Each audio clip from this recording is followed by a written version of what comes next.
Hello Phénix résilient, j'espère que tu pètes le feu, c'est un immense plaisir, un immense honneur pour moi de te retrouver aujourd'hui. Aujourd'hui, très cher ami, j'aimerais t'amener à prendre conscience d'un immense pouvoir, d'un extraordinaire pouvoir que tu possèdes en toi depuis le jour de ta naissance. Ce pouvoir, c'est la respiration.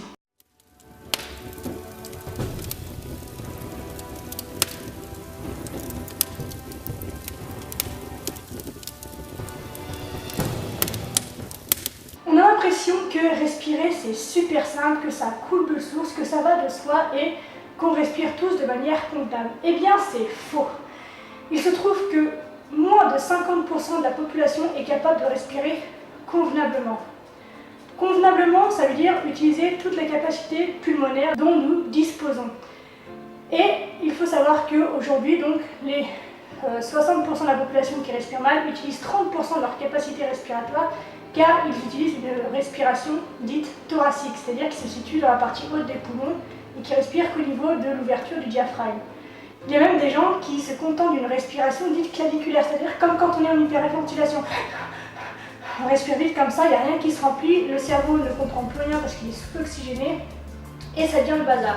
Alors que la respiration complète, dite ventrale, c'est-à-dire qui démarre ici en bas, qui gonfle d'abord le ventre, qui poursuit sa course jusque dans la cage thoracique pour l'ouverture du diaphragme et enfin soulève les épaules, ça c'est une respiration profonde, c'est une respiration complète et c'est une respiration juste.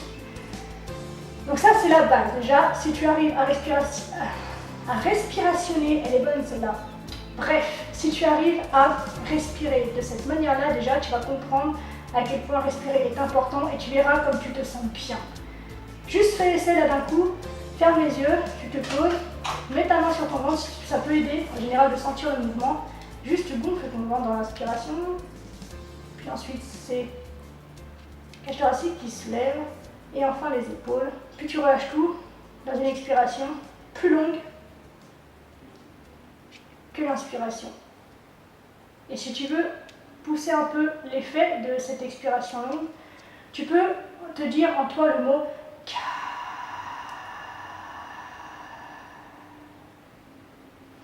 Et tu verras que tu te sens déjà vachement bien. Alors pourquoi j'ai envie de te parler de la respiration? Parce que, en fait, la respiration, savoir respirer au quotidien, c'est une force réelle, c'est une force surpuissante pour retrouver du bien-être et de la forme au quotidien. En apprenant à comprendre et à entendre nos inspirations et nos expirations avec la maîtrise de notre ventre, de notre cage thoracique, on appréhende inconsciemment vachement mieux les faits de manière différente et de manière surprenante. C'est-à-dire qu'à partir du moment où tu apprends à respirer convenablement, tu te rends compte de la manière dont cela conditionne ta vie, que ce soit au niveau du stress, que ce soit au niveau de tes peurs, que ce soit au niveau de tes angoisses, que ce soit au niveau du courage, que ce soit au niveau de tout. Est-ce que tu n'as jamais remarqué que quand tu as, par exemple, quelque chose de difficile à faire, un entretien d'embauche, par exemple, qui fait peur, ou même une mauvaise nouvelle annoncée, avant d'y aller, avant de te lancer, tu prends une grande inspiration et tu y vas. Donc déjà, inspirer, respirer profondément, ça te donne du courage. Quand tu as peur et que tu es soulagé, tu souffles, tu expires. Donc expirer, respirer te permet d'atteindre une forme de soulagement. Et au-delà de ça, et c'est là que c'est intéressant, c'est le domaine que j'ai envie d'aborder avec toi aujourd'hui, c'est que une bonne respiration peut permettre de maîtriser ses émotions et apporter un apaisement à n'importe quel moment, quelle que soit la situation dans laquelle on se trouve, difficile ou non. Respirer correctement ou faire un exercice de respiration, parce qu'il y a des rythmes différents auxquels on peut accéder et qu'on peut mettre en œuvre en animation pour atteindre différents états d'être, de bien-être, pour affronter les situations plus ou moins confortables. Et donc pouvoir respirer dans ces situations-là, ça permet de pouvoir prendre du recul, avoir une ouverture plus large, d'ouvrir nos perceptions et donc de tout faire dans le calme, dans un maximum d'objectivité, de neutralité, de sang-froid et donc de recul. Au-delà de ça, une bonne respiration permet de bénéficier d'une concentration optimale. Elle nous apprend à nous dépasser là où on se sent absolument incapable d'aller. Et attention, c'est le jackpot, la gestion de la douleur, qu'elle soit physique ou psychologique, psychique peut également se faire simplement en maîtrisant sa respiration. Et c'est là que j'ai envie de t'emmener à travers l'exercice que je vais te donner aujourd'hui. Et c'est un exercice que j'ai découvert en fait quand j'étais gamine, c'est-à-dire que j'avais pas le droit de me coucher avant qu'on me le demande, donc c'est souvent entre minuit et 3 heures du matin. Et comme j'avais le droit de ne faire que des mathématiques, quand on m'autorisait à aller me coucher, en fait je n'avais rien d'autre dans ma chambre. C'est-à-dire que tous mes jouets, tous mes livres, toute ma musique, mes ordinateurs, ma chambre et tout était enfermé dans la cave et je n'avais accès absolument à rien. C'est-à-dire que quand j'allais me coucher, j'avais peur, j'avais mal, j'avais froid, j'en avais ras-le-bol, j'étais épuisée mais à la fois excitée. J'étais sur le qui-vive tant que mon bourreau n'était pas monté se coucher, tant que je ne l'avais pas entendu monter à l'étage pour se coucher. J'étais dans un état d'excitation et de terreur et d'hypervigilance absolument constant. Et donc la seule chose à laquelle je pouvais m'accrocher pour me sentir bien dans ces moments-là, c'était ma respiration. Alors, je commençais effectivement par des respirations amples, comme je te l'ai expliqué en début de vidéo, et j'ai vite remarqué qu'en fait on pouvait jouer avec le rythme de sa respiration et que chaque rythme amenait à un état particulier. Et ce que je te propose aujourd'hui, c'est de pouvoir libérer complètement tes émotions, mais même des émotions dites ancestrales, archaïques. Parfois même, quand j'ai proposé cet exercice-là à des clients, c'est des douleurs de naissance, dues à leur naissance, qui ont été évacuées. C'est absolument extraordinaire. Et après, ils ont pu faire des liens avec leurs difficultés d'aujourd'hui, avec les difficultés qu'il y a eu entre leur naissance et aujourd'hui, et c'est absolument extraordinaire.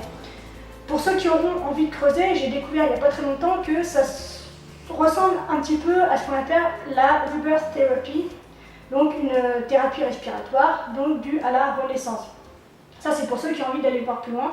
Mon exercice en fait c'est le suivant, c'est de prendre donc des grandes respirations amples, comme expliqué en début de vidéo, mais de manière circulaire, c'est-à-dire sans s'arrêter entre l'inspire et l'expire, et de manière continue, et de manière rapide. Comme si on avait couru longtemps. Voilà, donc on fait ça pendant un moment. Alors, on peut avoir des symptômes de type vertige, de type maux de tête. C'est normal, c'est parce que forcément le cerveau reçoit une dose d'oxygène différente de d'habitude, il faut qu'il se réhabitue, et en plus la dose de dioxyde de carbone contenue dans l'organisme est également supérieure à ton habitude. Donc du coup, il faut simplement persévérer, aller au-delà de ces symptômes, et après un moment, on retrouve en fait le calme et l'expression des émotions que l'on cherche à retrouver. Donc simplement sur ce rythme-là, donc le tien, moi je t'ai montré le mien, mais le faire plusieurs fois, on va trouver une forme de régularité, il faut vraiment atteindre cette forme de régularité. Et tu verras qu'au bout d'un moment, en fait, tout va sortir. Que ce soit sous forme de rire, que ce soit sous forme de pleurs, que ce soit sous forme d'envie d'écrire, que ce soit sous forme d'envie, je sais pas, de dessiner, de hurler, de machin, il y a quelque chose qui va sortir. Laisse-le sortir, comme ça sort. Prévois un peu les Kleenex, prévois un peu le carnet à dessin, machin. Prévois peut-être de pouvoir aller hurler ensuite, ou avoir un oreiller à côté pour hurler dedans. Et tu verras qu'en fait, à partir d'un moment, une fois que les symptômes tournis, machin, sont passés, on arrive dans un état de calme, le cœur qui accélère un petit peu, donc faites attention peut-être les cardiaques. Hein. C'est un exercice, je ne sais pas ce que ça peut donner quand on a des difficultés, mais c'est à toi de gérer, d'accord? Je ne suis pas le médecin, on est bien d'accord là-dessus. Et donc, atteindre ce moment où tout pète. Et une fois que tu te sens bien, que tout est sorti, tu peux retrouver un cycle normal comme en début de vidéo, donc ample qui part du ventre jusqu'aux épaules, et pour retrouver ton calme et reprendre simplement le cours de ta journée ou de ta nuit. Je ne sais pas à quel moment tu vas décider de faire cet exercice, mais tu vas voir, je t'assure que c'est un truc extrêmement puissant que moi j'utilise du coup depuis que je suis gamine vraiment, et ça me permettait en fait de pouvoir enchaîner la journée du lendemain, c'est-à-dire sans colère, avec un peu moins de peur, et surtout ça me permettait de, quelque part, de pardonner. Alors, enfin, ça fera l'objet d'une autre vidéo, mais c'est vrai que du coup, le lendemain, je l'attaquais pas dans la rage, je l'attaquais pas dans les dires de vengeance, je l'attaquais pas dans la colère, je l'attaquais de manière sereine, je l'attaquais de manière ouverte, et prête à, comme si toutes les journées étaient un nouveau jour effectivement, et du coup un nouveau départ et une nouvelle possibilité de changer les choses, et donc du coup ça avait vraiment cette capacité de me libérer de tout ce qu'il y avait pour éviter de les empiler et de les faire péter le lendemain, quoi.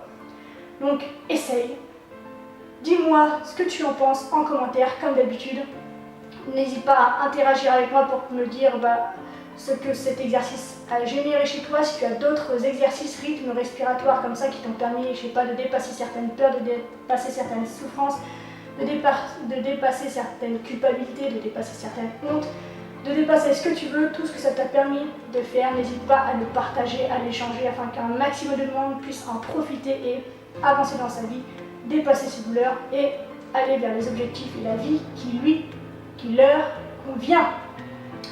Donc c'est la fin de cette vidéo, donc je viens de te dire, n'hésite pas à commenter, à partager si tu penses que cette vidéo peut en aider certains et en éclairer d'autres. Je t'invite tout d'abord à la liker, puis à la partager afin qu'un maximum de monde en profite et puisse enfin respirer. Je te donne rendez-vous demain pour une nouvelle vidéo. D'ici là, prends soin de toi, sois reconnaissant envers la vie et surtout n'oublie jamais, jamais, jamais, jamais, jamais que tu es la personne la plus importante de ta vie et que de ce fait, tu mérites ce qu'il y a de meilleur.